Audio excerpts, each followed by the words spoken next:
Hi there. Welcome back to Tuesday's Tips. I'm Greg Kaiser, and in this weekly feature, we look at Lightroom in specific, but image editors in general, and talk about some of the different ways that you can use the sliders. If you're just getting started with image editing or photography, this is going to be a fantastic way for you to get familiar with the terminology, to get familiar with what the different sliders do. If you've been doing editing for a while, there's going to be a lot of good tips and tricks in here for you as well, especially when we start getting into more of the local adjustments with masking and that sort of thing.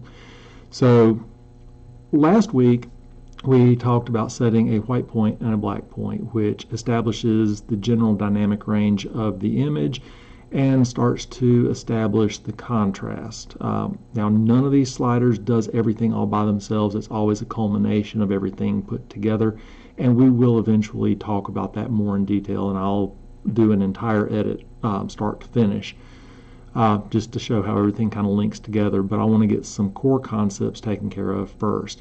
And building on last week's Tuesday's tips, I want to talk about doing highlights and shadows.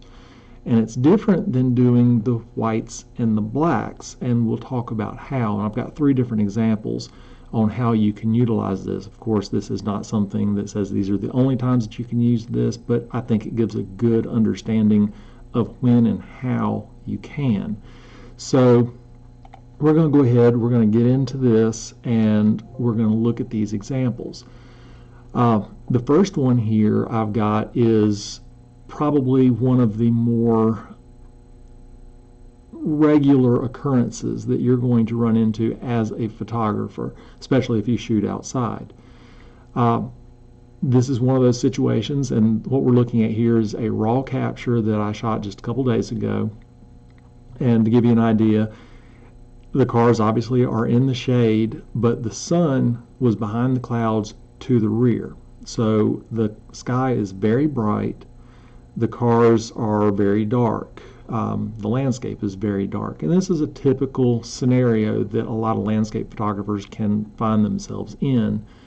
Now, in the field, I tried to address the situation by using a 3-stop soft edge neutral density grad filter, which darkened the exposure in the top part of the frame, trying to keep the sky under control, trying to allow to get enough exposure here in the cars themselves. And if you look up here at the histogram, I was relatively successful in that. I've got nothing clipping in the shadows, and we go over here on the bright end, I've got just a little bit of clipping in the clouds. I can deal with that, I can recover that, and we're going to talk about how.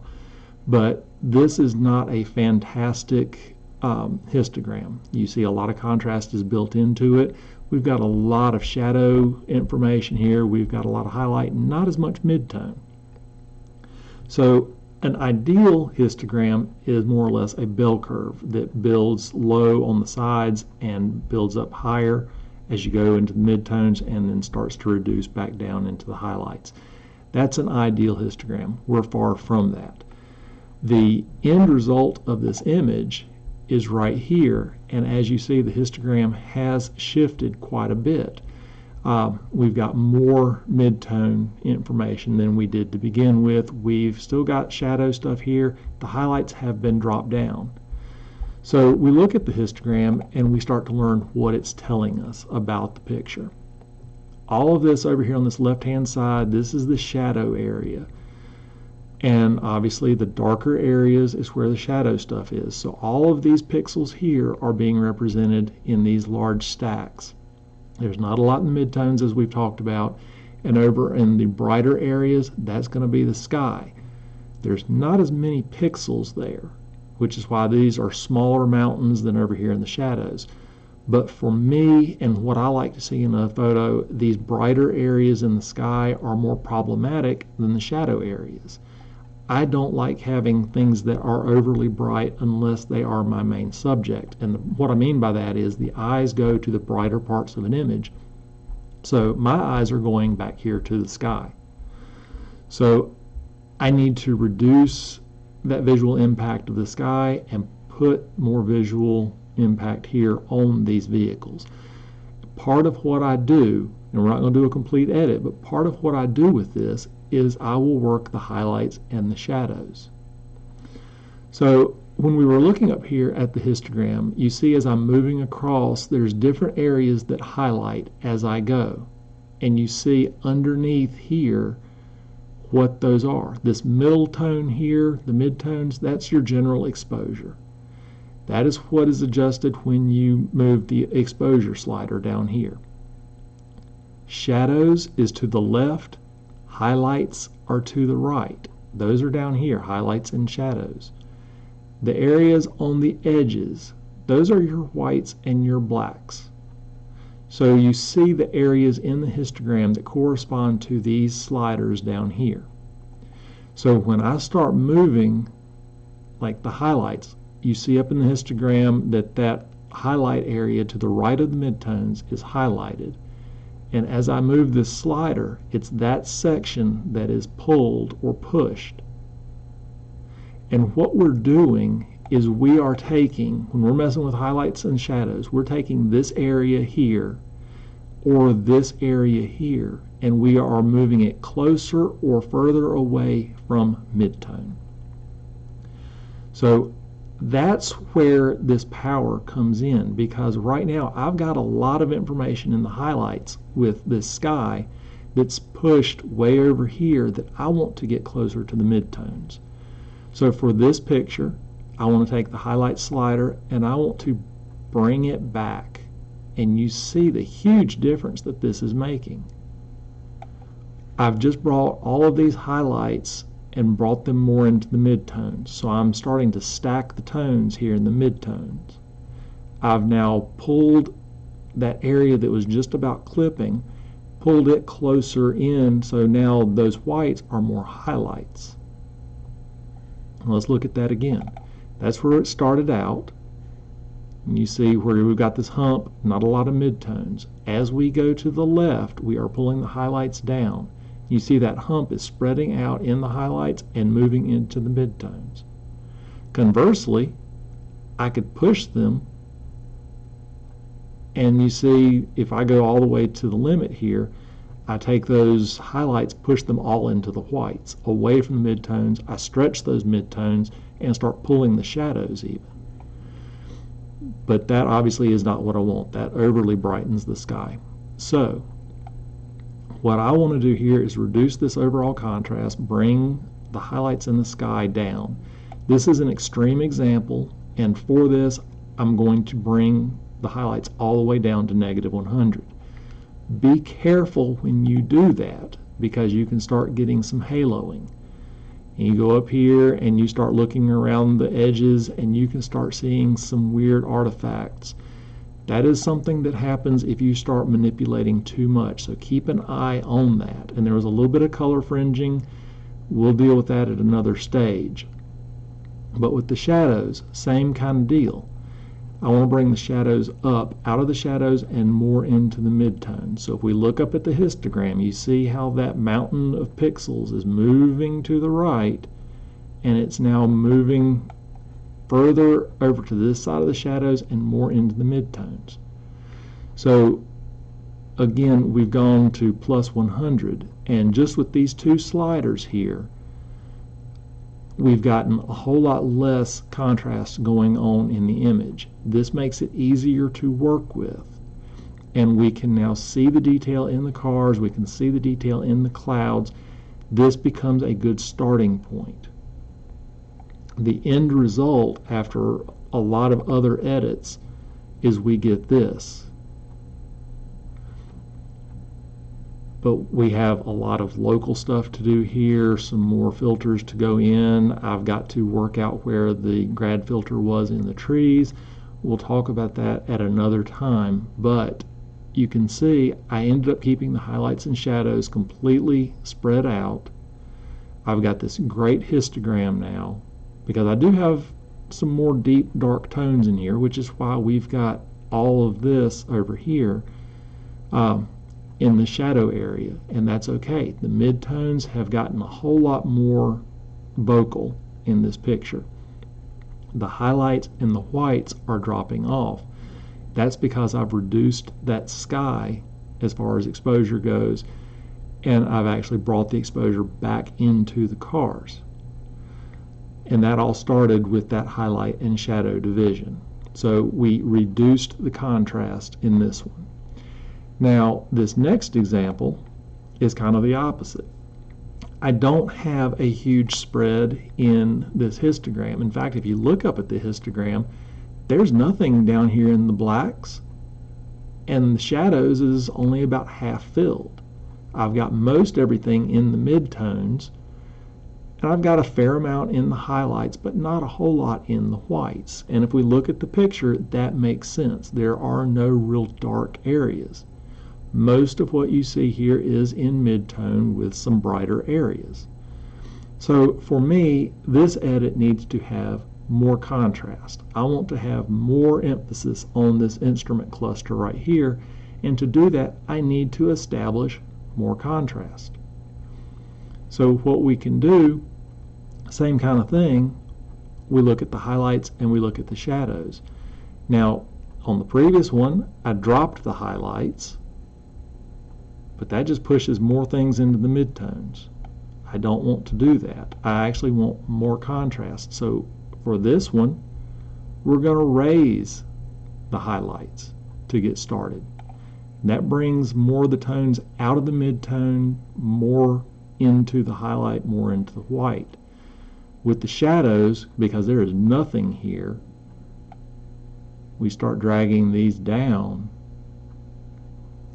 and that starts to give more of a contrast. And again, with this one, whites and blacks would be something that we'd look at. And I'm doing the Alt option if you're on a Mac, and I push those whites up to get a pure white point. And since that would actually be white with no detail, I'm okay with that blowing out right there, that line. Generally, in a color image, I would go to where the pixels aren't shown. We've talked about that. Black, I'll bring that down, and you see the histogram is spreading out. And there, I've got some pixels that are actually going black.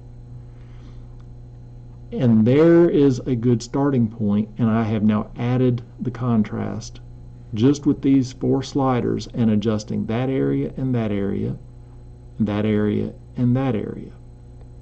So now I've got pixels that are in all through this histogram. I've spread the midtones out. I can work this image. The end result is going to be something along these lines. What I ended up with was just a little boost in the highlights up to plus 35. Just dropped the shadows a little bit, but I brought the blacks down quite a bit at negative 53. The whites went up to plus 21. There were some other edits obviously done with this, but this shows what I ended up with. The exposure, I didn't touch. Contrast, didn't touch. Everything that I needed to do here was done in fine-tuning here with the highlight, shadows, whites, and blacks. That is how I like to do my edits. I like to do a lot of the heavy lifting right here. I don't want to go in and change the exposure. I don't want to go in and change the contrast here. I can and I will in some instances, but most of my heavy lifting is done right here in the highlight, shadows, whites, and blacks. So let's go into the third example. And this is one, again, straight out of camera. We've got a good amount of tones in the histogram. We've got a lot of midtones. There's that bell curve that I'm talking about. I like how this goes. We've got a little bit of clipping here, and if I hover over the red here, you see, or over the arrow, you see the little red pixels in that hood ornament. That shows what areas are clipping. And we talked about this with the whites and blacks.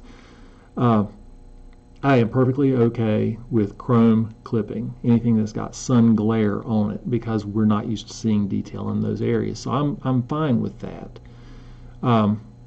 There's nothing that's, crunchy in the blacks, so I've got plenty of detail here in these darker areas to work with. So my vision for this is to give it a little bit more body, a little bit more shape, and this is what I ended up with. Not a far cry from what I captured, but that's how I ended it up. there's a little bit more contrast, and I've actually darkened the image a little bit while still maintaining these highlights over here. Some of the same areas are still blown out in that chrome, and I'm perfectly okay with it. But I've added areas now that are clipped in the blacks just to give that depth and dimension. And part of how I did that was with the highlights. So I wanted to bring the highlights back just a little bit, just to protect that hood ornament. And you see that gives me a little bit more depth and dimension here. I do still have a certain amount clipped, not as many, but just a little bit, just to give you that specularity, that little pop. But the shadows, I wanted to drag those down quite a bit. And you see how already that's giving this headlight bucket a lot of depth. And this is why I like working on cloudy days. I can add the contrast where I want to add it. And it's not a matter of, okay, the sun's shining on this is all going very, very dark, this is way too highlighted, and I have to try to fix it. This is something where I can go in and add the contrast, add those gradations between light and dark the way that I want them done. So remember that when you're shooting. Shoot for how you want to edit. In this situation, I did expose to the right. I made this as bright as I could while protecting the highlights within reason, because I knew I was okay with a certain amount of clipping in those highlights. But I also knew I wanted the detail here, so I could choose how much contrast was there. Again, this is what I started with. This is what I ended with. There's not a lot going on here. I didn't change white balance, tint, which we talked about in a previous week. Exposure didn't change. Contrast I rarely change, especially on a color image. I'll do this contrast a lot of times on black and white. Highlights, I dropped them. Shadows, I dropped them a lot more for those reasons I talked about. The white value I kept where it was because I liked just the amount of clipping that was there. If I didn't want the clipping, I could drop those whites, but I was fine with that. The blacks, I dropped those a little bit, added just a little bit of overall clarity, not much, just enough to give a little bit of feel to the rust here. The last thing that I did was added a little bit of vibrance, a little bit of saturation. We'll talk about these two sliders at another time, and this is honestly one of the last things that I do, and a lot of times I won't even have to do that. Most of my color work comes in other modules, and we'll talk about that in a future time.